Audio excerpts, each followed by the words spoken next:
நம்ம நெக்ஸ்ட்டு பார்க்க போகிறது என்ன அப்படின்னு பார்த்தீங்கன்னா, மணி மார்க்கெட்டுடைய second இன்ஸ்ட்ருமெண்ட்டான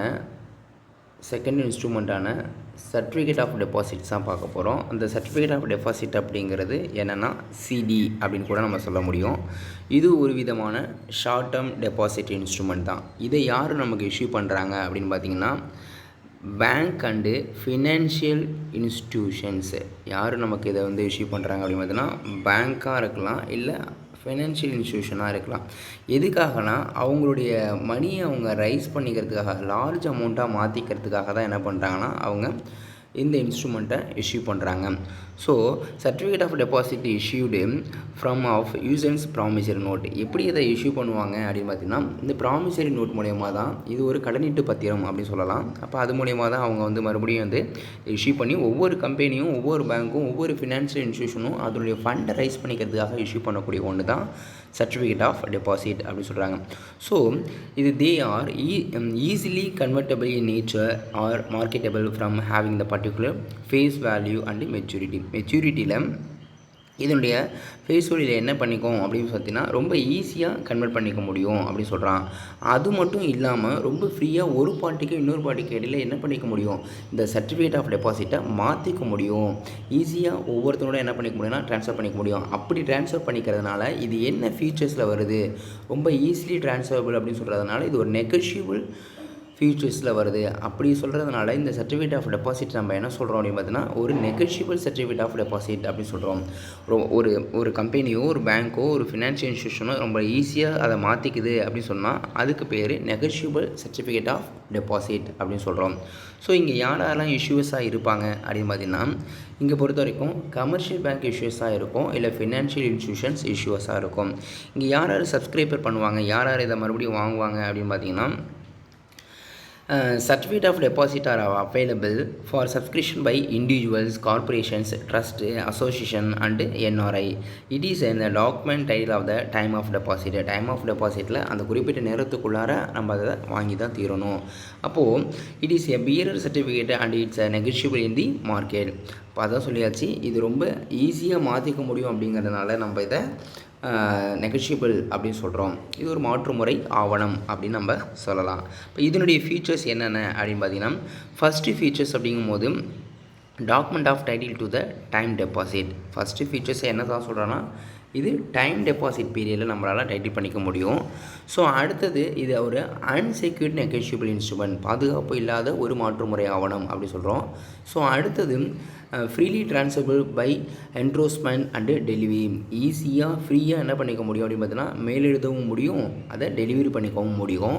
so issued at discount to the face value. Face வேல்யூவில் மட்டும்தான் இதோடைய டிஸ்கவுண்ட்டை இஷ்யூ பண்ண முடியும். ஸோ அடுத்து repayable on a fixed date without the grace days. இதுக்கு ரீபேயபிள் பண்ணணுன்னா ஃபிக்ஸட் டேட்டில் எந்த விதமான கிரேஸ் டேஸும் இல்லாமல் தான் இந்த அமௌண்ட்டை நம்ம என்ன பண்ண முடியும்னா பே பண்ணுற மாதிரி இருக்கும். ஸோ நம்ம அடுத்ததை பார்க்க போகிறது என்ன அப்படின்னு பார்த்தீங்கன்னா, கமர்ஷியல் பில். இது ஒன்று நெக்ஸ்ட்டு டைப்ஸ் ஆஃப் மணி மார்க்கெட்டுடைய இன்ஸ்ட்ருமெண்ட். ஃபஸ்ட்டு ஒன்று என்ன அப்படின்னா ட்ரெஷரி பில் அப்படின்னு பார்த்தோம். அது ட்ரெஷரி மார்க்கெட்டில் கிடைக்கும் அப்படிங்கிறத பார்த்துருந்தோம். அடுத்து நம்ம பார்த்தோம் என்னென்னா சர்டிஃபிகேட் ஆஃப் டெபாசிட். இந்த சர்டிஃபிகேட் ஆஃப் டெபாசிட்டை நம்ம எப்படி சொல்லலாம் அப்படின்னு பார்த்தீங்கன்னா, நெகோஷியபிள் சர்டிஃபிகேட் ஆஃப் டெபாசிட்னு சொல்ல முடியும். ஏன்னா ஃப்ரீலி ஈஸிலி கன்வெர்ட்டபிள் அப்படின்னு சொல்கிறோம். ஸோ அடுத்து நம்ம பார்க்க போகிறது என்ன அப்படின்னு பார்த்தீங்கன்னா, கமர்ஷியல் பில். இந்த கமர்ஷியல் பில் அப்படிங்கிறது என்ன அப்படின்னு பார்த்தீங்கன்னா, இது issued by the commercial organisation. ஒரு ஷார்ட் டேர்ம் ஃபண்டுக்காண்டி அவங்களுடைய நீட்ஸுக்காக ஒரு கமர்ஷியல் ஆர்கனைசேஷன் தான் என்ன பண்ணோம் அப்படின்னு பார்த்தீங்கன்னா, இந்த கமர்ஷியல் பில்லை இஷ்யூ பண்ணோம். இதனுடைய பில் டேஸ் அப்படின்னு பார்த்தீங்கன்னா ஒரு 30 நாள் இருக்கலாம், 30 டேஸ் இருக்கலாம், இல்லை 60 டேஸ் இருக்கலாம், இல்லை 90 டேஸ் ஆஃப் மெச்சூரிட்டியில் இருக்கலாம். அதோடைய எப்படி முதிர்வடையும் அப்படின்னு பார்த்தீங்கன்னா 30 நாள், 1 மந்த் ஒன்றா இருக்கலாம், இல்லை 2 மாதத்துக்கு ஒரு டைம் இருக்கலாம், இல்லை 3 மாதத்துக்கு ஒரு டைமாக இருக்கலாம், டேஸாகவும் சொல்லலாம். சரிங்களா? ஸோ அப்போ commercial bills is instrument drawn by the seller goods buyer of goods. இப்போ seller of goods on the buyer of goods. அப்போ யார் வாங்குறான், யார் விற்கிறானோ அவங்களுக்கு தகுந்த மாதிரி தான் இதை என்ன பண்ண முடியும் அப்படின்னு பார்த்தீங்கன்னா ட்ரா பண்ண முடியும். So self liquidating the nature resource of 2 parties now the extra date of transaction transfer of the transaction. என்ன மாதிரி சொல்கிறான்னா, 2 விதமான பார்ட்டிஸ் ரிசோர்ஸ் சொல்கிறான். ஒன்று, இதனுடைய டிரான்சாக்ஷன் ஆனது எக்ஸ்ட்ரா டேட்டில் தான் இருக்கும். அந்த டிரான்சாக்ஷன் இந்த டேட்னா இந்த டேட்டில் தான் பண்ணி ஆகணும். அதேமாதிரி அதோட டிரான்சாக்ஷன் எப்படி இருக்கும் அப்படின்னு பார்த்தீங்கன்னா எல்லாருக்கும் தெரிஞ்ச மாதிரி தான் இருக்கும், ஒரு செல்ஃப் லிக்விடேஷனோட அப்படி சொல்கிறான். அடுத்தது இதனுடைய ஃபியூச்சர்ஸ் என்ன அப்படின்னு பார்த்தீங்கன்னா இதனுடைய ஃபியூச்சர்ஸ் என்னவாக இருக்கலாம். ஃபஸ்ட் ஒன்று drawer, acceptor, payee, discounter, endorser, assessment, maturity, credit rating. இது எல்லாமே கமர்ஷியல் பில்லோடைய ஃபீச்சர்ஸ், இதனுடைய சிறப்பு இயல்புகள் அப்படி சொல்கிறான். இந்த கமர்ஷியல் பில்ஸை மட்டும் என்ன பண்ணுறான் அப்படின்னு பார்த்தீங்கன்னா சில டைப்ஸ்க்கெலாம் பிரிக்கலாம். அதில் ஃபஸ்ட்டு ஒன்று என்ன அப்படின்னு பார்த்தீங்கன்னா டிமாண்ட் பில். டிமாண்ட் பில்னால் என்ன, யாருக்கு தேவை இருக்கிறதோ அப்பொழுது அவன் அந்த பில்லை என்ன பண்ணிக்கலாம் அப்படின்னு பார்த்தீங்கன்னா இமீடியட்டாக பேயபிள் பண்ணிக்கலாம், அதுதான் டிமாண்ட் பில். டிமாண்ட் பில் அப்படின்னு சொல்லும் போது நோ ஸ்பெசிஃபிக் டைம், இதுக்கு எந்த விதமான குறிப்பிட்ட டைம் கிடையவே கிடையாது, மென்ஷன் பண்ண வேண்டிய அவசியம் கிடையாது. எனக்கு தேவை இருக்குது அதனால் இந்த பில்லை நான் என்ன பண்ணிக்கிறேன்னா இமீடியட்டாக நான் பேயபிள் பண்ணிக்கிறேன் அப்படின்னு சொன்னால் அதுக்கு பேர் டிமாண்ட் பில் அப்படி சொல்கிறோம். அடுத்தது க்ளீன் பில்னால் என்ன, டாக்குமெண்ட்ரி பில்லுனா என்ன அப்படின்னு பார்த்தீங்கன்னா டாக்குமெண்ட்ரி பில் அப்படிங்கிறது combined by document title of the goods or called documentary bill. அதாவது அந்த டாக்குமெண்ட்ரி பில்லில் என்ன இருக்கும்னு பார்த்தீங்கன்னா அந்த குட்ஸோட டைட்டில் அத்தனையுமே இருக்கும். இப்போ க்ளீன் பில்லில் என்ன இருக்குன்னா வித்தவுட் த கம்பைனிங் டாக்குமெண்ட் அப்படிங்கிறான். அப்போ ரயில்வே ரிசிப்ட் அப்படிங்கிறத நம்ம க்ளீன் பில்லுன்னு சொல்லலாம், லாரி ரிசிப்டை நம்ம என்ன சொல்லலாம் டாக்குமெண்ட் பில்ஸ்னு சொல்லலாம். அடுத்தது Indian bills and foreign bills. Indian bills and foreign bills அப்படின்னு சொல்லும் போது இங்கிலாந்து பில் அப்படின்னு சொல்லும் போது வந்து இந்தியாவுக்குள்ளார நான் ரெசிடென்ஸாக இருக்கேன் அப்படின்னு சொல்லும் போது அப்போ நம்ம ட்ரா பண்ணக்கூடிய அந்த பில்லை தான் நம்ம என்ன சொல்கிறோம் அப்படின்னு பார்த்தீங்கன்னா இங்கிலாந்து பில் அப்படின்னு சொல்கிறோம். இந்தியாவுக்குள்ளே இருக்கக்கூடிய பில்லை இங்கிலாந்து பில்லுன்னு சொல்கிறோம். தென் இந்தியாவோட அவுட் சைடில் இருக்கக்கூடிய பில்லை நம்ம என்ன சொல்கிறோம் அப்படின்னு பார்த்தீங்கன்னா ஃபாரின் பில்ஸ்னு சொல்கிறோம், அதுதான் இங்கிலாந்து பில்ஸ் அப்படின்னு சொல்கிறோம். அடுத்தது இண்டிஜியஸஸ் பில் அப்படி சொல்லும் போது என்னென்னா இண்டிஜியஸஸ் அப்படி சொல்லும் போது இது வந்து ஒவ்வொரு தனித்துவமான ஒன்றுன்னு சொல்லலாம். ஒவ்வொருத்தருடைய நேட்டிவ் கஸ்டம்ஸை பொறுத்தும் யூசேஜ் ஆஃப் ட்ரேடை பொறுத்து தான் நம்ம இந்த இண்டிஜியஸ் பில்லை நம்ம என்ன பண்ண முடியும்னா ட்ரா பண்ண முடியும் அப்படின்னு சொல்கிறான். ஸோ அடுத்தது அகாமடேஷன்ஸ் பில் அப்படின்னு சொல்லும் போது இதை பொறுத்த வரைக்கும் do not arise out of genuine trade of transaction. யார் ஒருத்தவங்க வந்து ஒரு ஜென்யூனாக ஒரு ட்ரேட் டிரான்சாக்ஷன் பண்ணலையோ அதை நம்ம அகாமடேஷன்ஸ் அப்படின்னு சொல்ல முடியும், ஒரு இருப்பிடத்துக்கு தகுந்த மாதிரி அப்படின்னு சொல்லக்கூடியது. இதை நம்ம எப்படி சொல்லலாம் அப்படின்னு பார்த்தீங்கன்னா அகாமடேஷன்ஸ் அப்படின்னு சொல்லும் போது accommodation bill are these which do not arise out of genuine trade. ஒரு நம்ம ட்ரேட் கொடுக்குறோம், ஒரு ஜென்யூனான ஒரு ட்ரேட் இல்லை அப்படின்னு சொல்லக்கூடிய ஒன்றை நம்ம இதை இப்படி தான் சொல்லலாம். இப்போ உண்மையான ஒரு வியாபாரம் இல்லாத ஒன்றை அகாமடேஷன் பில் அப்படின்னு சொல்கிறோம், இருப்பிட ரசீதி அப்படின்னு சொல்கிறோம். அடுத்து நம்ம பார்க்க போகிறது என்ன அப்படின்னு பார்த்தீங்கன்னா கவர்மெண்ட் செக்யூரிட்டி மார்க்கெட்டாக இருக்கலாம்னா இல்லைனா கிஃப்ட் எலிஜிபிள் செக்யூரிட்டி மார்க்கெட் ரெண்டுமே ஒன்று தான். இது தங்கமுனை பத்திரம் அப்படின்னு சொல்லுவோம். இப்போ இதோடைய 2 மார்க் தான்ப்பா இதோட 2 மார்க் பொறுத்த வரைக்கும் என்னென்னா market where by the government or gift eligible securities can be the bought and sold, அவ்வளோதான். இதுதான் ரொம்ப முக்கியமானது. வாங்கவும் விற்கவும் முடியும். எங்கே கவர்மெண்ட் செக்யூரிட்டிஸ் மார்க்கெட்டில் யாரால் தங்கமணி பத்திரத்தை வாங்க விற்க முடியுதோ அதுதான் கவர்மெண்ட் செக்யூரிட்டிஸ் மார்க்கெட் அப்படின்னு சொல்கிறோம்.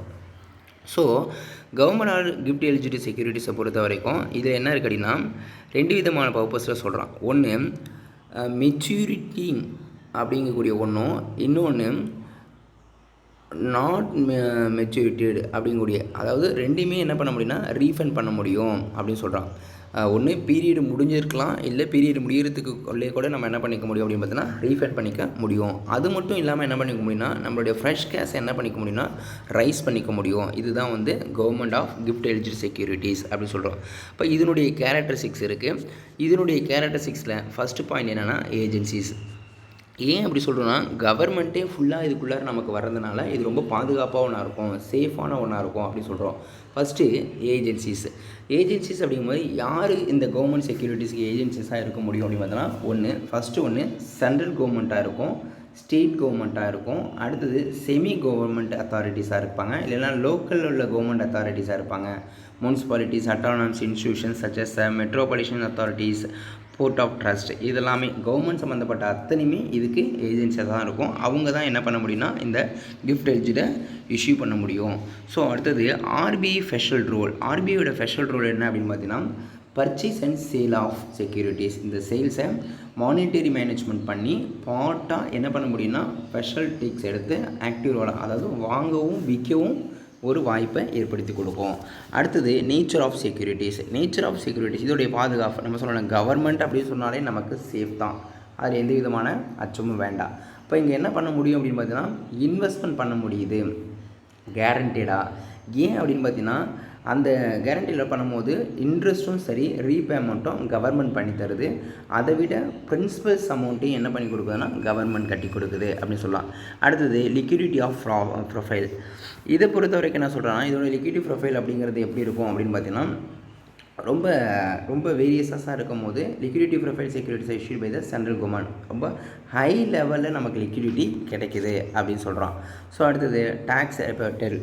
என்ன சொல்கிறேன்னா இந்த டேக்ஸை பொறுத்த வரைக்கும் நம்ம வரியை மறுபடியும் எப்படி பண்ண முடியும் ரிப்பேட் அப்படின்னு சொல்லும் போது ஒரு இல்லாமல் இருக்கும் அப்படின்னு சொல்லலாம்ல. டேக்ஸ் வரி கொஞ்சம் குறையணும் அப்படின்னு சொல்லும் போது வரி விலக்கு அப்படின்னு சொல்கிறான்.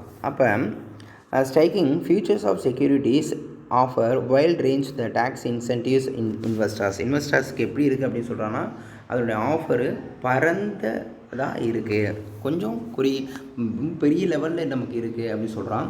இப்போ அதோடைய very popular for the benefits, நமக்கு நிறைய விதமான பெனிஃபிட்ஸும் கிடைக்குது ஏன்னா வரி விலக்கு இல்லை அப்படின்னு சொல்லும் போது. அப்போ அதுதான் சொல்லலாம் டேக்ஸ் ரிபேட் ஸ்ட்ரைக்கிங் ஃபீச்சர்ஸ் அப்படின்னு சொல்லும் போது. அடுத்தது அதோடைய மார்க்கெட்டை பொறுத்த வரைக்கும் என்ன சொல்கிறோன்னா ஒன்று கிஃப்ட் எலிஜிபிலிட்டி மார்க்கெட்டாக இருக்கலாம், இல்லை ஓவர் தி கவுண்டர் ஆஃப் மார்க்கெட்டாக இருக்கலாம், OTCM அப்படின்னு சொல்லக்கூடியதாக கூட இருக்கலாம்.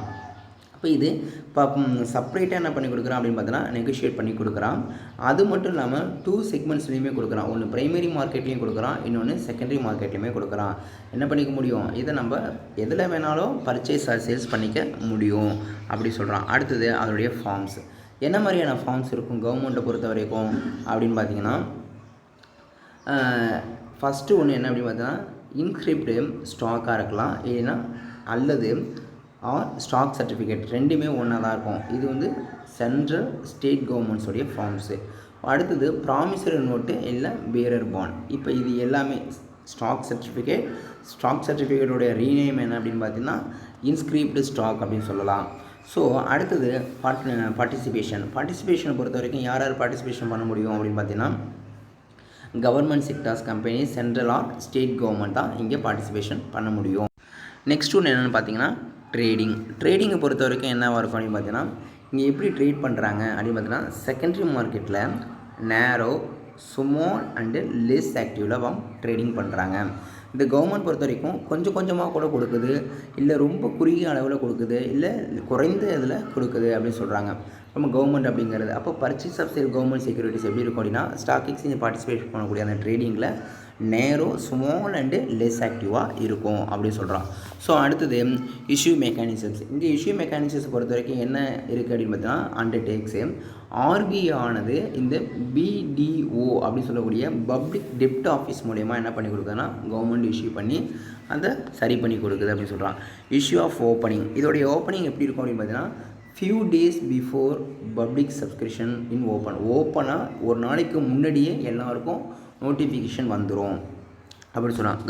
கிராஜுவல். இந்த கிராஜுவல் அப்படிங்கிறது எப்படி இருக்குது அப்படின்னு பார்த்தீங்கன்னா இதை என்ன சொல்கிறான் அப்படின்னு பார்த்தீங்கன்னா acquisition of securities nearing maturity through the stock exchange by the RBI order to the facilitate redemption is described as growing அப்படின்னு சொல்கிறான்.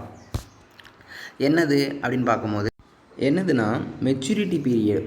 க்ரோமிங்ஸ் பொறுத்த வரைக்கும் நியரிங் மெச்சூரிட்டி பீரியடை பேஸ் பண்ணி தான் என்ன பண்ணி கொடுக்குது அப்படின்னு பார்த்தீங்கன்னா ஒரு ஃபெசிலிட்டேட்டோட அவங்களுக்கு அதை அமௌண்ட்டை கலெக்ட் பண்ணி கொடுக்குது RBI மூலயமா. அது என்ன ஆயிருக்குன்னா அந்த பீரியடானது முடியப்பட்டிருக்கணும் அப்படின்னு சொல்கிறாங்க. தென் அடுத்தது சுவிட்சிங் 2 மார்க் தான், ஆக்ஷனிங் 2 மார்க் தான். சுவிட்சிங் அப்படிங்கிறது என்ன அப்படின்னு பார்த்தீங்கன்னா நம்ம வாங்குகிறோம் அப்படின்னு சொன்னால் பர்ச்சேஸ்ன்னு இருந்தால் அதுக்கு எதிராக என்ன இருக்கணும், சேல்ஸ்னு ஒன்று இருக்கணும். இது யார் பண்ணி கொடுக்குறா, RBI. அப்போ இது எங்கே பண்ணி கொடுக்குது அப்படின்னு பார்த்தீங்கன்னா ஓப்பன் மார்க்கெட்டில் ஒரு பார்ட் ஆஃப் செகண்டரி மார்க்கெட் மூலயமா என்ன பண்ணி கொடுக்குது அப்படின்னு பார்த்தீங்கன்னா சுவிட்சிங் பண்ணி கொடுக்குது. சுவிட்சிங் அப்படிங்கிறது என்னது, பர்ச்சேஸ் பண்ணணும்னு ஒன்று இருந்தால் கண்டிப்பாக சேல்ஸ்னு ஒன்று இருக்கும், அதை பேஸ் பண்ணி தான் சுவிட்சிங் பண்ணி கொடுக்குது. ஸோ அடுத்தது ஆக்ஷன்ஸ் பொறுத்த வரைக்கும் என்ன இருக்குன்னா பில்டர்ஸ். ஒன்று ஏலம் விடுபவராக இருக்கணும், இன்னொன்று ஏலம் வாங்குபவராக இருக்கணும். அதுதான் வந்து ஆக்ஷனிங் அப்படிங்கிறது ஏலம் விடுறது. இப்போ யாரோடைய எது இருக்கோ அதுக்கு தகுந்த மாதிரி. அப்போது இங்கே கண்டிப்பாக பில்டுன்னு ஒருத்தர் இருந்தால் கண்டிப்பாக பில்டர்னு ஒருத்தர் இருப்பார். ஏலம் விடுபவர் இருந்தால் ஏலம் கேப்பர்னு ஒருத்தர் இருந்தே தீரணும். அதுதான் வந்து ஆக்ஷனிங் அப்படி சொல்கிறோம். தேங்க்யூ.